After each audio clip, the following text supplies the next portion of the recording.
Kinuyog ng mga fans at supporters ng SB19 ang broadcaster na si Ted Filon matapos ang kanyang pagpansin sa ilong ng P-pop group member na si Justin DeJoss. Sa isang episode kasi ng Ted Filon and DJ Chacha sa Radyo 5 nitong Lunes, March 4, natalakay ng kasama niya na si DJ Chacha ang trending solo performance ni Justin ng kanyang kantang Surreal sa Asap Natin To.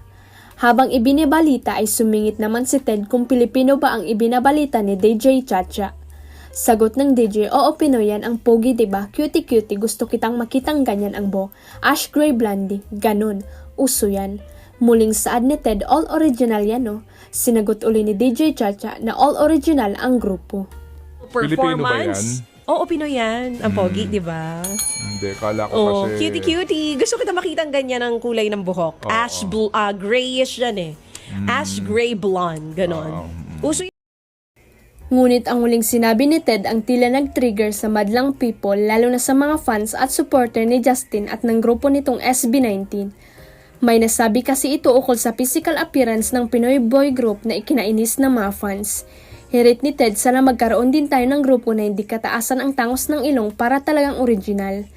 Kaya naman hindi pinalagpas ng atin tawag sa mga tagahanga ng SB19 ang mga sinabi ng broadcaster kaya agad itong nagtrending sa X or dating Twitter. Marami ang nag-call out kay Ted at ibinatikos ito sa mga komento niya ukol kina Justin at sa iba pa nitong kamiyembro. Galit naman ang isa, all natural daw ang kagwapuan ni Justin. As a journalist, you should know the facts before you talk like that on national TV. Paglilinaw naman ng isa.